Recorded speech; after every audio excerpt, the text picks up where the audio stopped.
If you have a heart for helping people, if you have a desire to serve your community and to be the change that you want to see in the world, this video is for you. Hi, my name is Tiara. Everybody in the community calls me Mrs. A, and I run a background-friendly reentry housing program in Phoenix and in Tucson, Arizona. I started this program 18 months ago. I started with a 2-bedroom townhouse that I put 5 twin-size beds in and made my house and my beds available to the city of Phoenix, to the reentry programs and coordinators in my city and in my county. And in 18 months, I've grown that reentry housing program from 1 2-bedroom townhouse with 5 beds to 4 multifamily properties, 2 single-family homes, and I still have that same townhouse in Phoenix, and I have properties in Tucson. I do rental arbitrage to acquire the properties, and I work with landlords and property owners who are willing to allow me to use the properties to run my program. I've made my beds available to the Department of Corrections, to different organizations and other nonprofit organizations in my state that service the reentry community. And in being out here, in doing this work, in showing up for my community, I've been able to show up for myself. I've been able to discover who I am. I've been able to transform my life, the life for my children, and the life for those guys that are around me. I started with those 5 beds, and since the start of my program, I've housed over 120 guys. And of those 120 guys, only 3 of my guys have had brushes with the law, or have been reincarcerated. 3 out of 120. And what that tells us is that with stability, with resources, with somebody who cares, with the real opportunity to give these guys a second chance, we're able to see recidivism decrease. We are able to see the recidivism rates go down. I provide a public service to my community. If a person is a burglarer and they don't have a safe place to live, they don't have a house that they could go to, they don't have a job that they could work, they can't make money, they can't do anything for themselves, what is that robber going to do? He's going to rob somebody. And then he's going to go back to jail. At least he is going to have 3 hots and a cot. But if we give these individuals an opportunity, if we give them a space where they can actually plant their feet and grow, and we can water them and give them real resources in the real world, we are able to stop them from reoffending. That keeps the reoffending rates down. If you have a desire to help people and you want to go out and be somebody in your community, the opportunity is now. And what that looks like is you getting up and making the change within yourself to make that change within your community. It's simple. Find yourself a group of people that you want to support. Find yourself a group of people that you're so passionate about. Find yourself a cause. It doesn't even have to be people. Or do you want to save the whales? Do you want to save the earth? Do you want to help single moms? Do you want to help people with spina bifida? Who are you? What are your values? And who do you want to help? And I promise you, if you find yourself a group of people or a cause on this earth that you want to help and people that you want to support, God and the universe, everything, the powers that be, will support you in that cause. You will be the richest person walking this earth. If you want to be rich, if you want to get rich, find yourself a cause. Find yourself somebody that you can fight for, something that you can advocate for. Find somebody who you can support, a cause, a person, a group, a group of people, an organization. Find yourself a cause, a purpose. And through you working that purpose-driven mission, the world will open up to you. Wealth will come to you. Riches will come to you. And I'm not talking about dollars. I'm talking about enrichment of your spirit and your soul.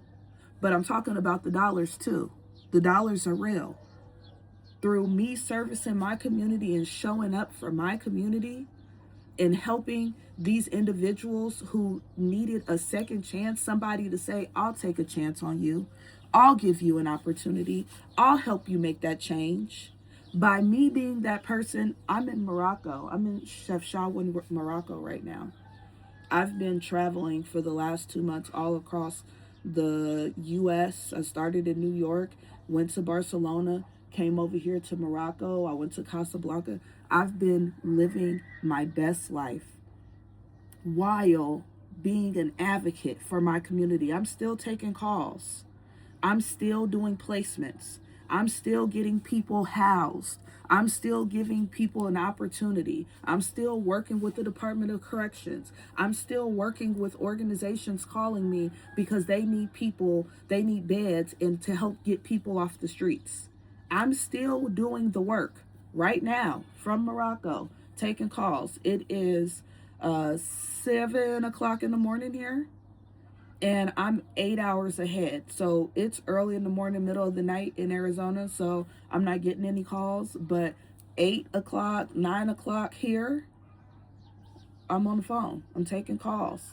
But my system now is established and organized to a way that I'm able to have this flexibility and be free, and the business still gets handled. And I'm a team of one.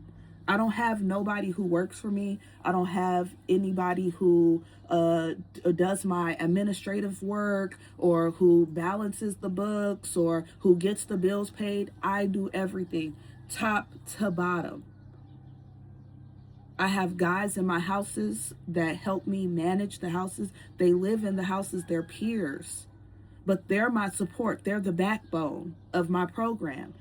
My house managers, they help me make sure that the ship runs smoothly. They deal with the inner politics of the house. I don't have to deal with Johnny called me because somebody ate his cheesecake, or Billy's calling because somebody takes too long in the bathroom. We don't have those calls. That's what the house manager handles. But when it comes to the administrative work, the building the relationships, the networking, the approvals, the administrative tasks, all of those things, handling the books, paying the bills, organizing when there's conflict that it goes above or beyond what the house manager can handle, I come in, I step in, I get it done. I get it done. I'm a doer. Who do you want to do for?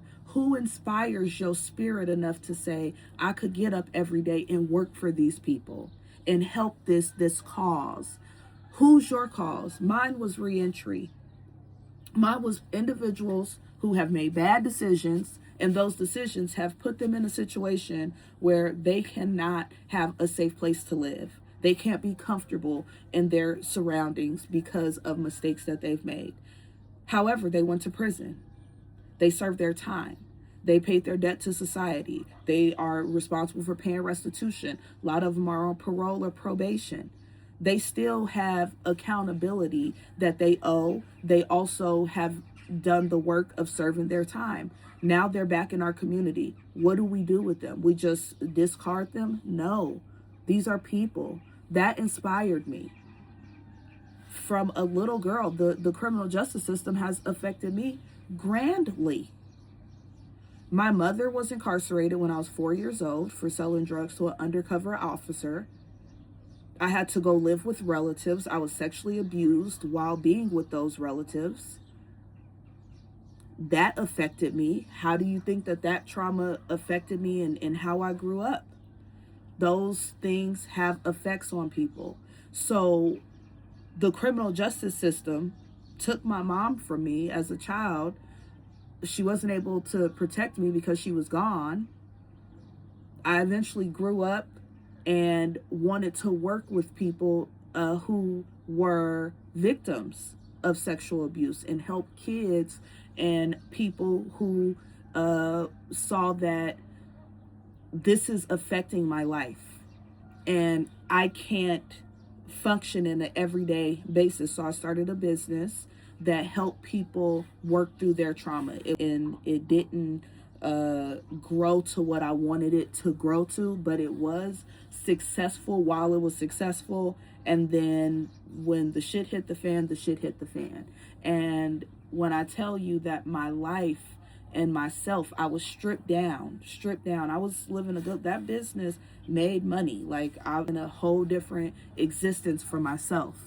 And it wasn't based in the right things though, because I was married at the time, and so much was so heavily based on my partner and what my partner helped me build, and get you a man and listen to him. No, baby. That was not the recipe for success. Because if you follow man, you're not following God. And so that's a whole different thing.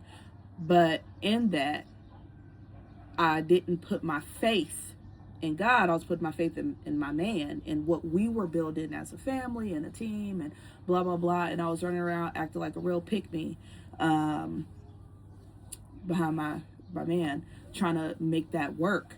And I lost myself. I lost a lot of my family and friends, a lot of relationships, and I was just stripped. And I rebuilt myself from the ground up. I started over. And that was before even getting to the place of where I was running this reentry program.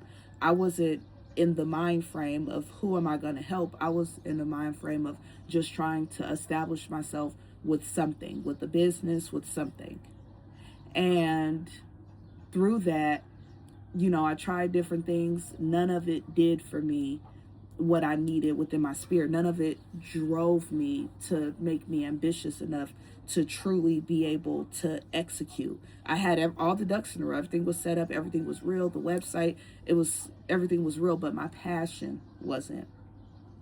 Because it was just like a for-profit business. It wasn't something that was purpose-driven. It didn't drive my soul.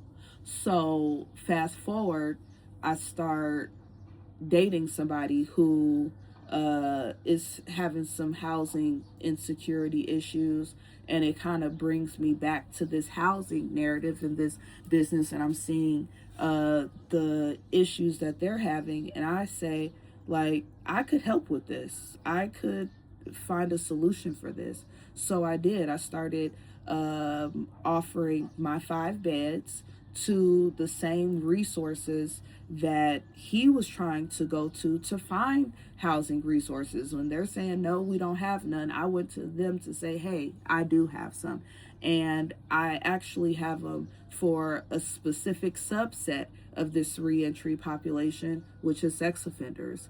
And I will allow them to stay safely in my home. I will allow them to register safely.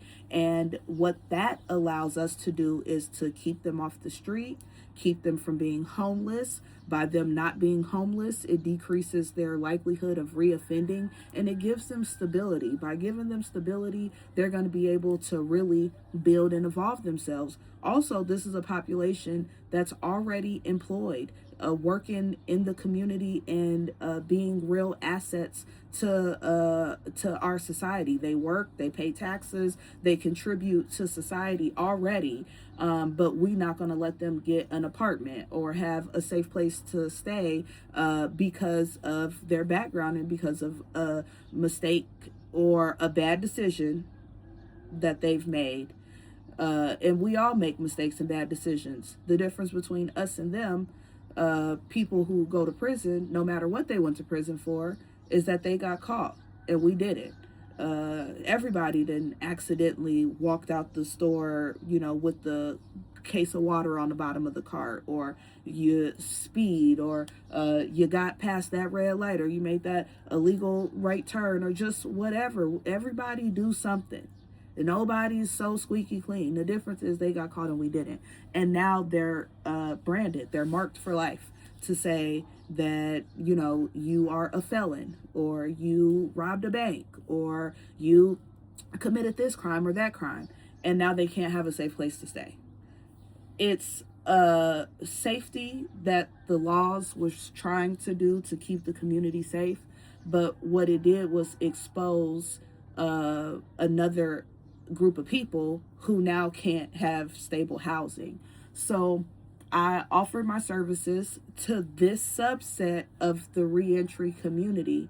And with my own background of being a person of childhood sexual abuse, how could I work with these kind of people? And that's what people would say, like, or at least that's what I think people would say. Well, if you was abused, why would you help abusers? But God told me to help his people. One, God said, help my people. You want to help people, help people. One, don't discriminate. You don't get to decide who those people are. You're going to help people, help people. And two, the fact of the matter is that hurt people hurt people. Once upon a time, Johnny or Billy or whoever this individual is, somebody hurt them. Somebody did something to them. Somebody did not step up for them, stand up for them, did not advocate for them, did not protect them. Somewhere they were hurt. And they grew up, or not. Sometimes this stuff happens as kids. A lot of times it started happening in childhood and juvenile. But they grew up and they inflicted that pain and that trauma on somebody else in another way. And in that, they had to pay the piper. They had to go to prison. Now they're marked as a registered offender. And what I do is provide a community service and a public safety service by giving that guy a safe place to stay so he's not out lurking in the streets in the middle of the night, unmonitored, unstructured, with no stability. Also, what I do is I help make parole and probation's job easier. Now, Officer Jones can come to my house and check on Bobby, John, James, and Joe all at the same time. That's 4 people checked off his list. He can go on to do something that he really needs to be doing, some administrative work, or finding housing for other individuals, or doing other check-ins. He can take his time doing things that he actually needs to be doing versus hunting down people that they require to register to a street corner because they have to register homeless and they don't have a safe place. Now we know where to find them.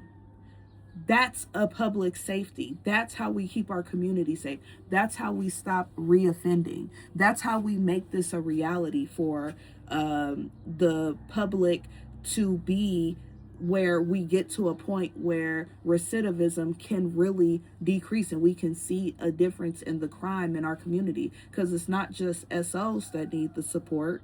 It's people, the individuals with gun violence, gangs, individuals with arson. Nobody wants to give those people housing. If you have somebody that you want to help, find you a group of people that you want to help. And I promise you that you will be rich. This is the richest I've ever been. And I'm talking about within myself. And all the trauma and the things that I've been through, something that I wanted the most was safety.